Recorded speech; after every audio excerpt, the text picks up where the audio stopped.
I need you to knock some sense into me. I'm sure you can. Yeah, I don't know. I enjoy listening to you. I don't always agree with everything. All right, enough of this persiflage. So, you want my question? I'm certainly not going to get myself in trouble by telling you what to do. That makes great sense. Gosh, that's good. Did I overwhelm you with words and wisdom? I've got 7 kids. I feel like I could call you every day. Wait, you're telling me I'm wrong? Disconnect. Yes, I am, Dr. Ray. You just need to tune in to Dr. Ray, honey.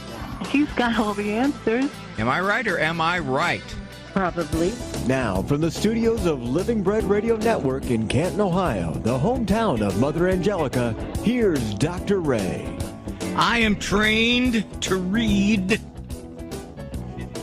the subtle tone of what someone says. Actually, I'm not trained at all. We don't get any training in psychology. So we're going to take tone 101. No, but years of listening to tones. And did you notice the lady who said, I have 7 kids. I could call you every day. Now, that's not how she said it. She said, I have 7 kids. I could call you every day. Now, she's either tired from the children or she's reluctant to call me, but she has no choice because she has 7 kids. Dr. A, you're overinterpreting this. Of course I am. I'm a shrink. I was dating a girl a couple times that's about kind of all I dated girls in grad school till they got to know me, and then that was it. But one time we were talking, and she said, quit being a psychologist. And I thought, how do I do that? We were talking about something. It wasn't an argument or anything. I know better than to argue with women. And she just said, stop being a psychologist. And I thought, what did I say that I drifted into being a psychologist? Well, enough of this badinage. I'm Dr. Ray Guarendi. The program here is The Doctor Is In. I had to miss a couple days last week because I was out of town, but delighted to be back. The number to get onto the program, and there are several reasons why you might consider it. The number is 877-573-7825. 877-57-EQUAL. That's the number to get onto the program. People say, why do you do those? Why do you do those names? Because it's easier to remember. You only have 3 bits. 877-57-EQUAL. Now, that said, why? The number one reason to get onto the program is still usually particular situations in people's lives. That's the number one reason. A secondary reason is to help another caller. We get a lot of that. People will call in and say, this is a comment, a helpful suggestion, where you fell flat on your face, Dr. Ray, so we're going to bail you out. So that's probably the second most common reason. Third is a generic question, something about psychology, intelligence, development, emotions, diagnoses, something in the overall umbrella area of psychology and the human person.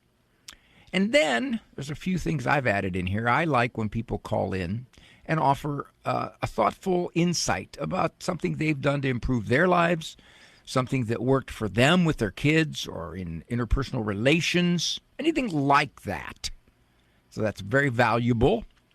You call at 877-57-EQUAL. You will get Eric Dumont. He is the call screamer, pretty much usually that way, except when he's not there. And then Andrew Kruchek, my producer man, takes over the call screaming duties. That all said, would be delighted to hear from you. And I also want to thank the folks in Boston Legatus. I had a chance to speak with them and was delighted. And Michelle, if you are listening, thank you so much for the delightful invite. Okay, all that said, as a psychologist, I'm being a psychologist again. I hope that girl that I dated in grad school isn't listening. One of the themes that is pretty pronounced in the human psyche is justification. I can stretch pretty far to justify how I think, how I behave, the way I do things. I can justify my conduct. And if you'll notice, even great evil is often justified. Can't just simply say, well, it was wrong, it was terrible, but I did it anyway because I wanted to. Much of the time, there is a reach for justification. Where am I going with this? There is a justification that people use toward the Catholic Church that the Church has taught for a long time, maybe going all the way back, that you have to be in concert with your own conscience. Your conscience is the number one guide to your conduct. But using justification, it's easy to say, my conscience tells me that it should be okay for a woman to get an abortion under certain circumstances. I have to be true to my conscience. My conscience tells me that contraception is fine. I'm following my conscience. I don't have to go to Mass on Sunday. Now, there's a lot of that in the Catholic Church. Well, let me qualify. Not the church herself, the people in the church. Because a great justification. I am only following my conscience. And my conscience says I don't agree with that. And usually it's a moral teaching. Usually a moral teaching of the Catholic Church. People say, well, my conscience is telling me I don't believe Jesus is God. Or my conscience is telling me that he didn't die and rise. That's my conscience. No, it's almost always moral issues that people pull out the conscience card and trump the Catholic Church. That's euchre language, not political language. What do you do about this? Well, the church has always said, and I'll use the shibboleth, your conscience needs to be formed and informed. In other words, you kind of have to make an effort to know what the church teaches here. And then once you know it, you got to make an effort to say, I will do my very best to obey it because she has authority. To simply say, my conscience says that under certain circumstances, an abortion is okay. A small example. In the very, very tiny percentages of rape or incest, if you look at the statistics, it is really only a small percentage of the population who believes that the child is innocent. They wouldn't put it that way, but they would say that that is a condition that would morally permit abortion. The statistics are very small. I think it's like 10%.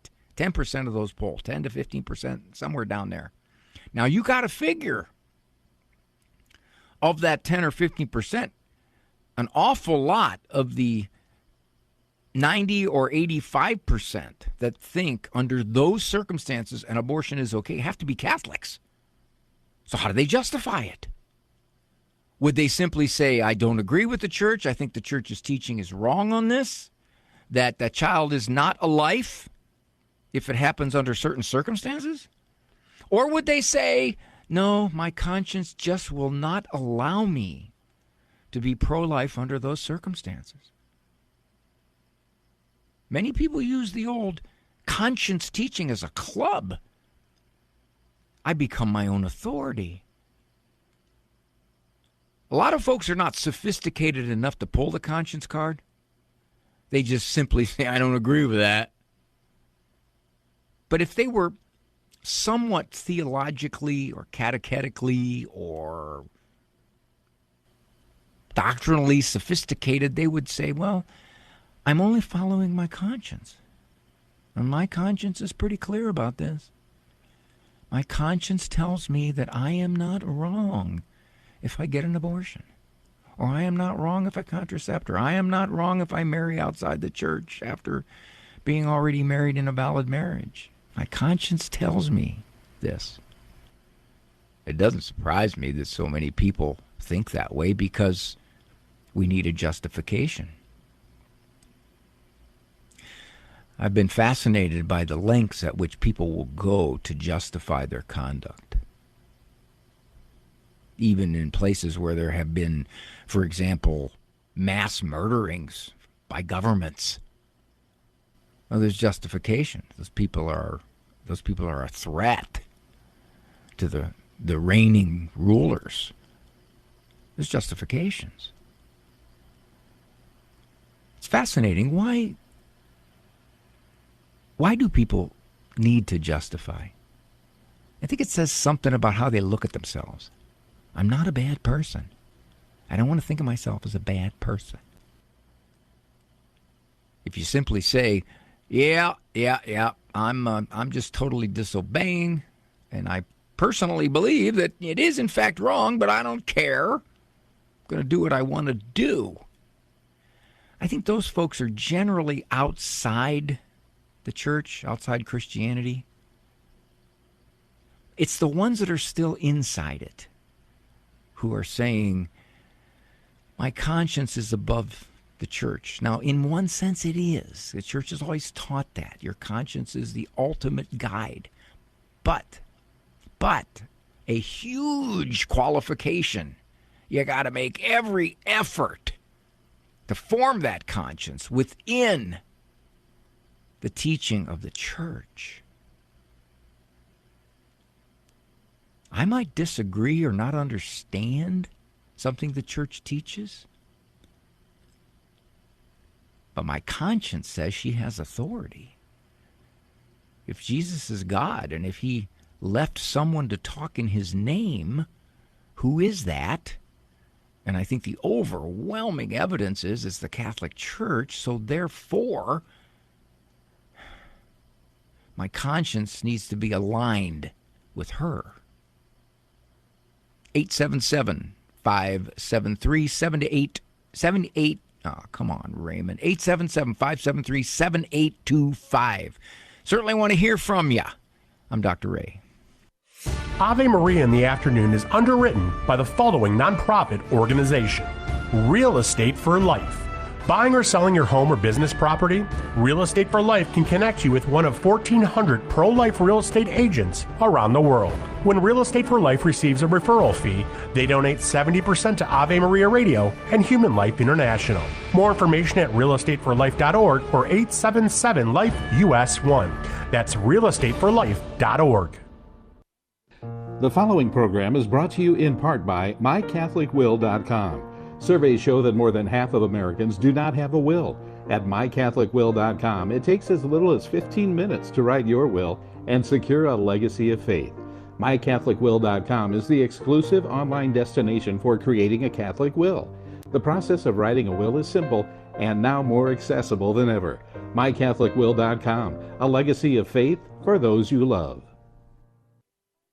The wisdom of Mother Angelica. I told him about the woman who came to me and said her two children hadn't spoken to each other for 2 years. Their grandma died, and she was very wealthy. She left half to each one. She said they're arguing over a commode. She said it's inlaid. Can you imagine being in hell and somebody saying to you, what are you here for?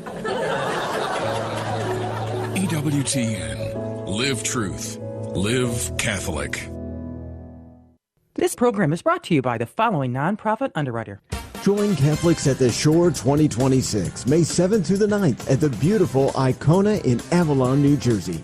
This year's theme, Needing Nothing More, invites you to step away from the noise and encounter Christ. Speakers include Patricia Heaton, UFC champion Bas Rutten, and pro-life activist Christian Hawkins, along with other powerful Catholic voices. To learn more, go to CatholicsAtTheShore.com. It just got this email. It said, "Hi, Dr. Ray from Coulter. I was listening to your Tuesday radio show where you referred to using euchre language." Yes, and I said trump. You know, the right bar, the left bar, you can trump a trick. And my brain immediately thought you said Euchre, like Uecker, as in Bob Euchre, the famous late baseball commentator in Milwaukee and the Major League Cleveland Indians. You can't say Cleveland Indians. Come on. It's Cleveland Guardians now. Don't be linguistically insensitive, Coulter. This is Dr. Ray. Number is 877 573-7825. Now, we had an interesting call here, which I find ironic. He says, my wife says she is no longer attracted to me. She says she feels disconnected. Now, I thought it was a little bit ironic because that call got disconnected. He says he doesn't know what to do. I wish he was still here because I could ask a whole bunch of questions. Now I got to speculate. I got to ask me the question and answer him. What does she mean, of course, by disconnected? Now, typically, it's more common for a woman to not feel attracted to her husband because there's emotional issues there, emotional problems. Sometimes, I think it, and again, I have no idea what the proportion is on this, but it could be that the husband let himself go. He just gained a whole lot of weight, become no longer concerned about his physical appearance, not worrying what he looks like to his wife. That could be a reason. But my guess would be, caller, that the main reason is there's things in the marriage, whether they're legit or whether they're not, whether they're her perception, whether they're reality. Again, I don't know. But obviously there's something with her that says, I just really don't feel close to you. I don't feel attracted to you. I don't like being around you. Whatever she means by disconnected. But it would behoove you, sir, to find out. You got to get as specific as you can. When somebody gives you a word that is just full of meaning, you got to narrow it down. Please tell me what that means, disconnected. Is it something I'm doing? Something I'm saying? Is it the way I look? Is it I'm arguing? Now, there are those occasions, and unfortunately they're not uncommon, where a spouse says, I don't feel connected to you anymore. And the main reason they don't feel connected is because there's somebody else that they think they're more connected to, sadly. By comparison, they are saying, I don't feel connected, relatively speaking. This new person in my life, I feel much more, quote unquote, connected to. And now I realize what connectedness feels like, and therefore, by extension, I'm not as connected to you. So I did a little meandering journey through all of this, and it hinges around the word disconnected. How long has it been coming on? Where is it? Is it a connection that'll never reconnect? Is there someone else? Now, before I get back to the calls, my experience is when a person in a marriage is finding their spouse drifting away, and there is someone else, and they ask, is there someone else? More often than not, the answer is no. There is no one else. And then it comes out later. Somehow, some way, it comes out later. All right. 877-573-7825. 877-57 equal. Okay, that's oh boy, that's a real complex situation there, Andrea. Is Andrea ready to be taken there, Eric? Can I go to Andrea? They're still talking? Okay, getting the details there. The situation here with Andrea is that her 15-year-old son wants to transition. And he also, she's there now? Okay, well, I'll let her explain. Hi, Andrea. Dr. Ray here. Hi. So, yeah, I have a son who's 15. He's one of 6 children, smack in the middle. And he's, kind of always been a temperamental child. Doesn't really like to be told what to do. He's been on meds, been in therapy, still in therapy. We've, sent him away for 8 months to try to, get him to, become, understand that, there's rules in life that you have to abide by. So he doesn't like to abide by rules, and he's decided, that he's going to go this trans route. And obviously we're not okay with that because, we're Catholic and, God created you how you're supposed to be. I'm not saying he doesn't deal with problems. There's a reason why he feels this way. But, he says that we don't love him because we don't condone, him going on hormones and let him dress freely like he'd like to. And so not only that, he puts on makeup in his room at night, and he leaves the house, gets things. I don't know how he gets them. He always has money somehow for things. Wait, he doesn't. Wait, he doesn't work, but he always has money. Somehow he has money, and he always says savings. And I'm like, okay, whatever. Obviously he thrifts through people's stuff and takes. He's got siblings. I'm sure he takes money here or there when he finds it. But my point is, I found the liquid form of estridiol, in his room that he got through the mail that you can inject. There, because he always said, if you're not going to let me, I'm going to do it myself. Do this female hormone thing. And I found it in his room, and of course I'm Mercy Sunday, and just before I go, and I'm so mad, and he just doesn't listen ever. He's always been your most difficult kid. Yes. And he's always been discontent with rules and limits. Correct. And there could be a part of this. I don't know him, so I can't say. I can't comment on his level of confusion.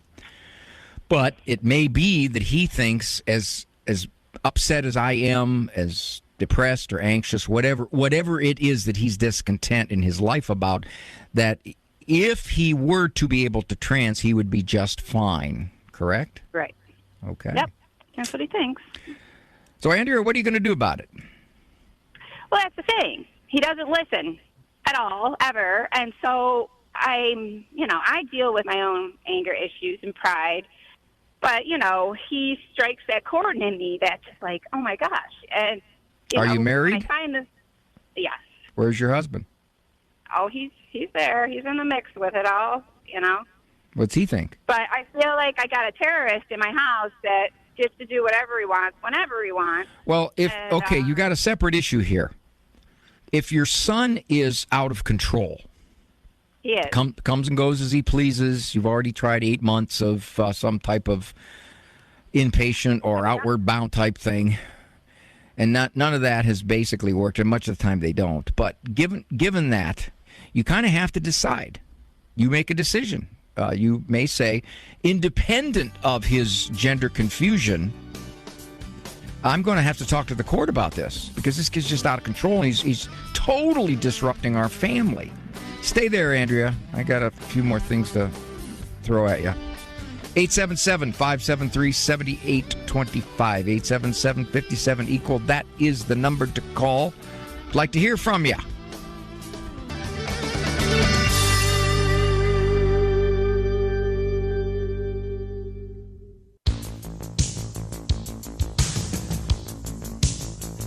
Thank you for joining me here. Dr. Ray Guarendi. Program Doctor is in. co-production, EWTN Global Catholic Radio Network, and Ave Maria Radio Communications with my compatriots there in Ann Arbor. Andrew Kruchek. Producer man, Eric Dumont, call Screamer. Talking to Andrea, Rochester, New York. Very, very difficult call for multiple reasons, not the least of which there's a long history of a young man of her 6 children who is, I hesitate to say wired, but you know as well as I do, everybody has different temperaments, and some people are just by nature more resistant to rules and limits, even morals. And her son has been resisting for a long time. They've tried inpatient, 8 months worth. Wow. So he's back, and he has decided that his life would be perfectly fine if they allow him to transition at age 15. He is doing a number of things, putting on makeup, wants to dress in female clothes, and has now gotten mail order estrogen. I think it's estradiol. I think I'm pronouncing that correctly. Now, that all said, Andrea really is facing 2 decisions as a mom, hopefully along with her husband. And that is, one, he sounds out of control by what she's describing. He's just belligerent. He will not follow rules. He does everything he can to get around them. That's the first thing. And in many cases like this, parents have to go to the juvenile court and say, this kid is just out of control. We can't control him. We can't stop him. The other issue, of course, is that for whatever the reason, and again, I can't speculate on that from here. I don't know his level of gender confusion. I don't know how much he's been on a smartphone, if he has a smartphone. And, of course, smartphones just channel you toward that. Once the algorithm gets connected with what you're searching for, it's going to bury you in it. Andrea, don't tell me he has a smartphone. I'm sorry? He doesn't have one. No, Okay. I didn't give. I mean, we gave him one when he was 12, because of all the kids have them. He's on the, football team, and coaches were like, we need to give him, So we bent on that, but, He misused it. He definitely was. That was the transition from He the misused innocence it. to Right. this. Exactly. That. He went searching. Of course, parents don't realize how common that is. They have no idea how common that is. It is far more common than not. That said. Mm-hmm. Yeah. Okay, now so we don't give him a phone, but we've given him a laptop because we've been in and out of the well, you're going to have in and out of the psych ward. Jeez. Yeah. I am hesitant to say anything to you, Andrea. I really am. You're going to have to pursue what you're going to do about his behavior. You're also going to have to pursue in your own home the degree to which you are allowing him to chase at age 15 this particular gender identity shift. And, the makeup, the clothes. I mean, as a parent, you got to decide what you want to do about that. I don't know what some of the rules are in New York, which may be that you could get in trouble. That's pretty. I was going to say, yeah, you can get in trouble if you basically say, no, we are not giving you cross-sex hormones. That's not going to happen because research has shown that the mortality rate of gender, and they called it gender-affirming hormones, which is really control the language and you win, is 3 times the normal rate for that age group. Now, so that said, you got to decide what you're going to do here, where you're going to stand your ground, how you're going to stand your ground. That's where you're at. I just, if I give emancipation, is that? Well, I don't know if you can at age 15. I don't know if you can. I don't know. I don't think so. We're going to hire a lawyer. My conflict is this acceptable? Because I am Catholic. Well, it's not a matter of Catholic. It's a matter of what are the roots of him wanting to do this. He may, in fact, not be all that gender confused. Indoctrination.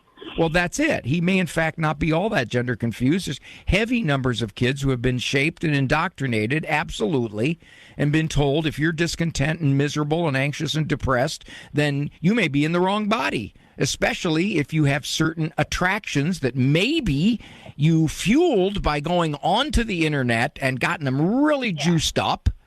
Okay, that can happen. So as a result, if you're going to say, well, no, I'm going to just let him trans, well, I'm not going to do that. Okay, well, then my strong sense is look into the research on this, because the research is not good regarding their overall long-term health in transitioning. I know, but he's like, oh, where'd you get that? Your right-wing, website. Okay. He's obviously really unbelievably...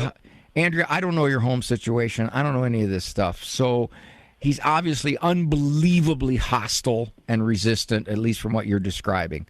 So given that, you need to pursue what your options are. Talk to an attorney, maybe talk to the court, because it sounds like, correct me if I'm wrong, he's making life miserable for the other 5 kids. Yes. Yeah, I know. 100%. And it's, at some point, you have to say, okay. It's not a happy home. Well, that's it. And he's capable of doing this, and you have to decide as a parent, when am I going to stop this? So yeah, we're at that point. I was looking around for a lawyer. Something tells me, my dear, that was something. The proper route to go. Well, I can't tell you that because I don't know your situation, but something tells me. And I was going to say, tell me if I'm wrong, but I'm not going to say that because you'll say, no, Dr. Ray, you're not wrong. Something tells me you were unsure of what to do about this the last year or two, and you kind of kept giving ground. He puts makeup on. He wants to dress. Well, that's what we were told to do. Well, I know. That's exactly what you were told, my dear. I don't doubt that for a moment, especially around the house. Especially if you went to a counselor. You know how hard course. to find a good Catholic counselor? It's impossible. Well, try CatholicTherapist.com. I think that's a reliable source, CatholicTherapist.com.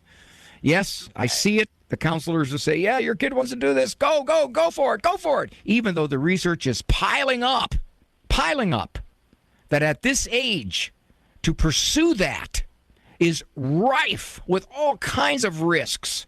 All manner. They tell you that your parents are the worst, so now we're his enemy. Yes, I know. I don't doubt you're not telling me anything I don't know. And it's a tragedy. It's sad. And hopefully at some point, the research will catch up with the ideology. It already has, but the ideology is ignoring it. So, God bless you, honey. You're gonna have to make some tough decisions. Oh, take care, Andrea. Take care, my dear. All righty, I'll talk to you. Now, I know Andrew wanted me to say, do this. I can't say that. I don't know the situation. It does sound bad in the sense that there is an awful lot of turmoil over and above this kid's gender confusion. I get so frustrated sometimes with the way this has just been pushed and pushed and pushed and pushed. 20 years ago, never got a question like this. All of a sudden, everybody's gender confused. You cannot account for it by the fact that, well, it's okay now, so they're coming out.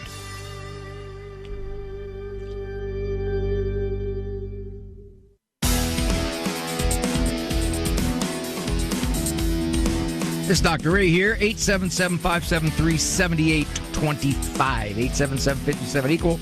We have open lines. I want to hear from you. It just goes to show you how people can be shaped, how this whole trans thing has just gotten so complex in every which direction. It's not unusual. There's a number of European countries who flat out banned what they called gender-affirming care for minors. The U.S. hasn't. But Britain has. I think Sweden has. Norway has. They've said, no, you can't know this. The interesting thing is, there is research that says well over 90% of kids who are gender confused, by time they hit the late teens, revert to their biological sex identity, as long as they're not channeled by counselors and pushed and shifted and algorithmed by the internet. And high percentage are discontent, anxious, unhappy. High percentage, inordinate percentage have been diagnosed on the autistic spectrum. So these are kids that, in many respects, are just confused about a whole bunch of things. And isn't it interesting that mom who called said he's just been unhappy from the get-go. So he didn't have gender confusion likely when he was 3. I mean, she didn't notice it or she didn't say it. She didn't say, no, he's always been attracted to out of his gender things. No. Eventually, this is going to stop because we've got to take a more balanced view. When I say this has got to stop, I'm talking minors. There's all kinds of overwhelming evidence that says, look, these are kids that are confused. These are kids who their brain is not in a position. I'm not being very articulate. Their brain is not developed enough to make this kind of life altering. They will be a perpetual patient. They will be on drugs the rest of their life. They will lose the ability to bear children if they go from female to male. Steve from St. Louis Mo. Hi, Steve. Hi. Good afternoon, Dr. Ray. How are you? Okay, sir. What's up? I just had a question, kind of a comment. I've thought about this for a number of years with the increase in both transgenderism and homosexuality. Is there any correlation or any research, and I'm not even sure you could get it because people won't be honest, but any research into just the lack of a strong father presence in homes, even homes that have a marriage involved?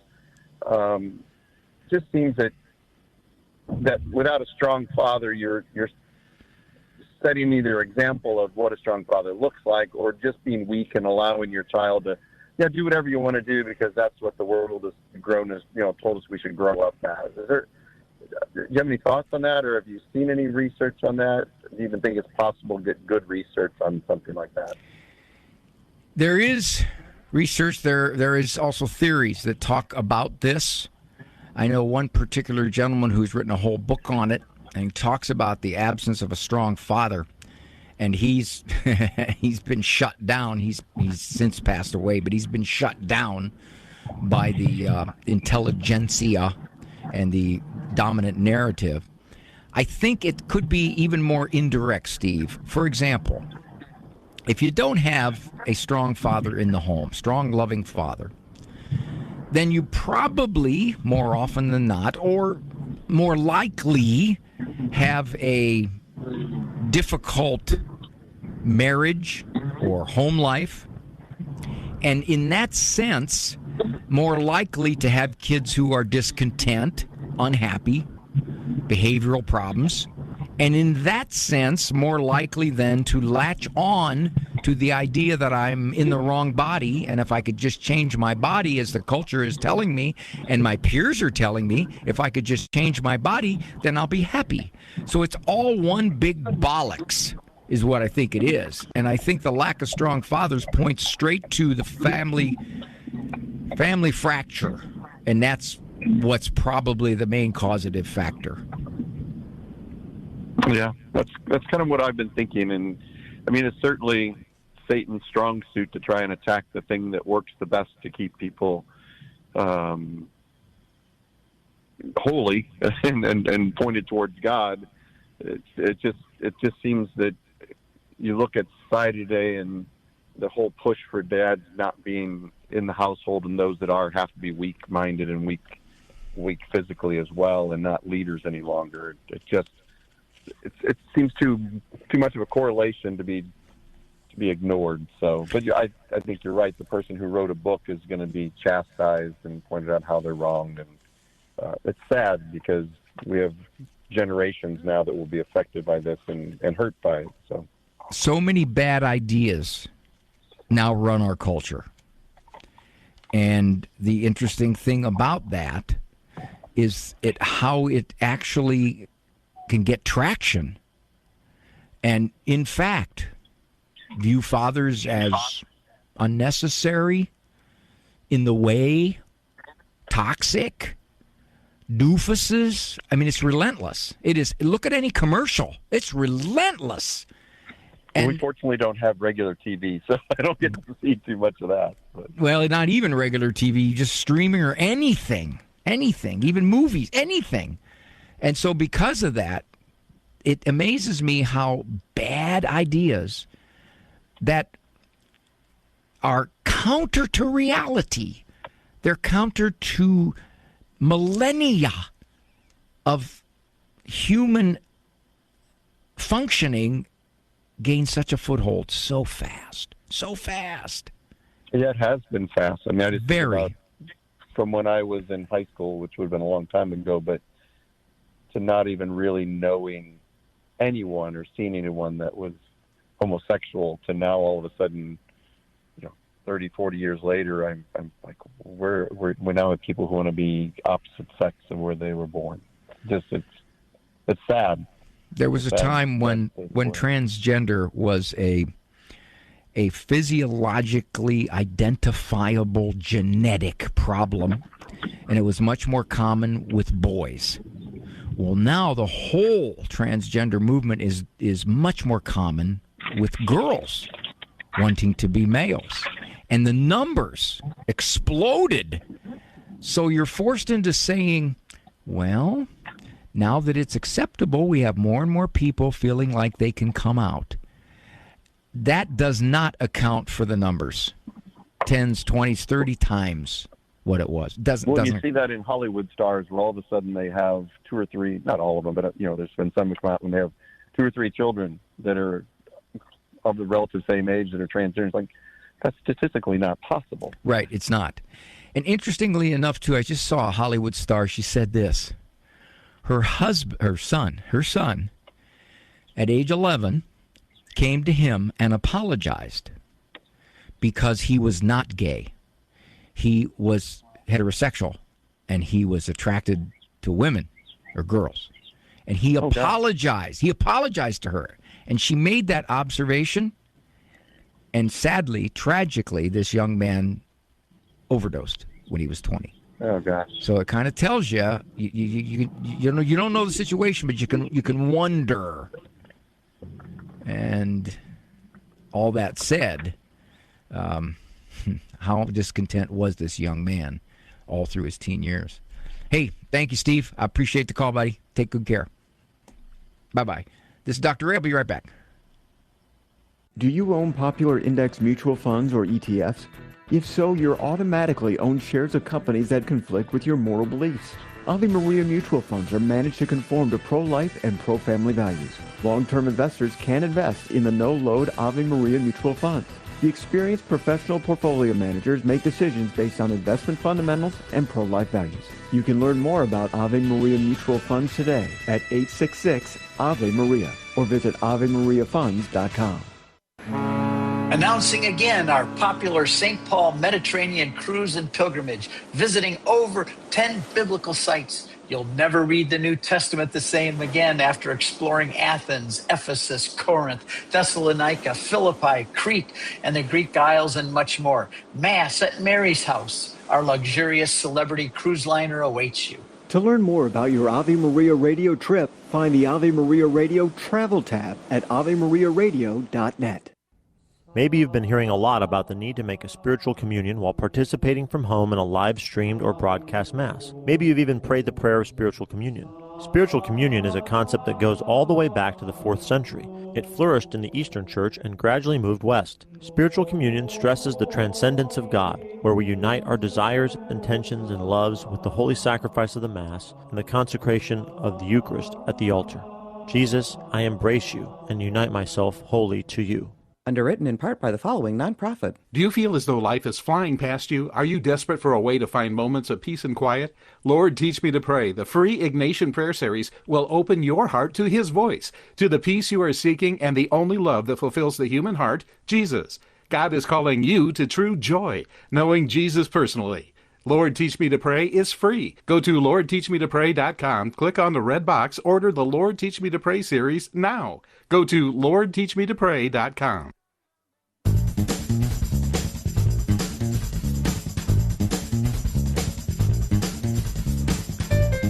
Andrea, who called earlier, she wanted to mention that her husband is a good dad, pray the rosary, go to Mass, and she didn't want people to think that it was a function of him not being a good dad. Of course not. Nobody would, well, I don't want to say nobody would draw that conclusion. I didn't draw that conclusion. So, Andrea, you don't have to worry. We'll set that record straight. Michael from Spokane, Washington.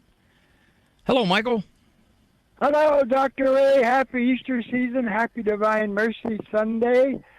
A few items about Spokane. First of all, Bing Crosby was raised here in Spokane, which many people don't know. He was born in Tacoma.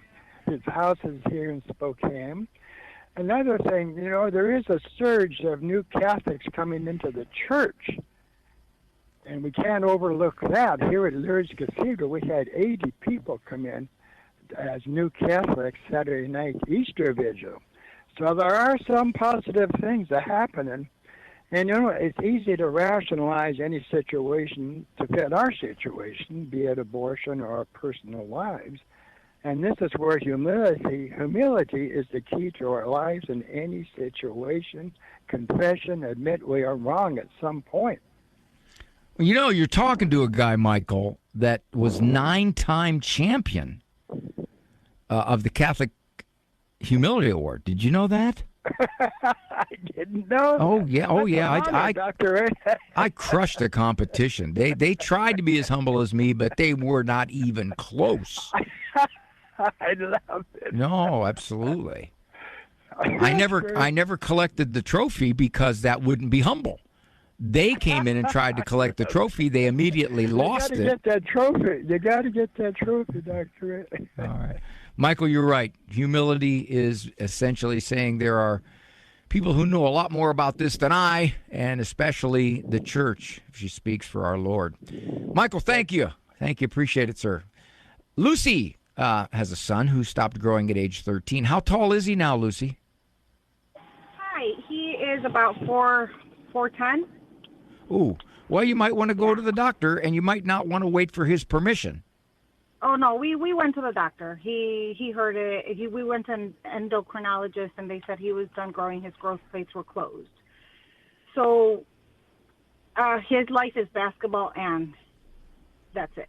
So obviously that is going to affect him in that way. He's very good, but he's very short. And I just want some words of encouragement to let him know that that doesn't define his identity. Well, I'm sure you've done that, Lucy, as Mom has told you that. We didn't talk after because he was upset. I was upset, so I haven't talked to him after the doctor. I just want to be able to have a few words. He's a strong guy. He has self-confidence. He's a good kid. Is it genetic? In other words, a lot of shorter what people? Happened is he wasn't able to breathe at night when he was a baby, and I gave him a lot of steroids and a lot of antibiotics to just have him breathe. Well, now, wait a minute. I'm hearing you blaming yourself. You don't know that. Well, no, it is because he had early puberty around 8 years old because of all the steroids and stuff, and I didn't know, obviously. I just wanted to keep him alive. And well, first of all, you need to talk to your endocrinologist, too. In other words, for your own peace, to say, this is where I'm feeling guilty. Do I have any reason to think that I caused some of this? And he'll probably tell you no. All right? So that said, with your son, be on the lookout for him questioning himself and saying, okay, I really, am I going to meet a girl that's shorter than me? How's that going to happen? All of that, of course. Yeah. And the only thing I can tell you. Yeah, it's a big deal for guys. It's a big deal with sports, which he loves. It is. But there's a lot of sports he can still play. Yeah. He can play lacrosse. He can play tennis. He can play golf, cross country, track. There's all kinds of sports he can play. So that's the one thing it's important. And if he wants to play basketball, he can play intramural basketball through the local Y, places like that. Yeah, he may not make varsity. Okay. He'd probably be grateful for that because they own you. So all that said, tell him, son, you have infinite value in God's eyes. And God doesn't look at height as anything in terms of your relationship with him. Not a whit. And as long as he keeps that in mind, that my value as a human being is set by God, not by my inches. And that's just something that's got to be reiterated to him. Let him know it. Now, will he accept it? I don't know. May take him a while. You know, you can't, people think you can talk people into thinking right. Hey, take it from a shrink. Not necessarily. You can only give them good thinking, and if they absorb it, wonderful. But if they don't, then they're going to have to find out on their own that they either need to change their thinking or they're going to be unhappy about a lot of things. Tell your son I said hi, Lucy. God bless him. This is Dr. Ray. I got to run. Thank you for the company. Appreciate it so very, very much. Walk with God. He doesn't care one whit about your height. For information on Dr. Ray's presentations, books, and CDs, visit drray.com and follow him on Facebook and Instagram. The Doctor Is In is a co-production of Ave Maria Radio and EWTN Radio and carried across the EWTN Global Catholic Radio Network.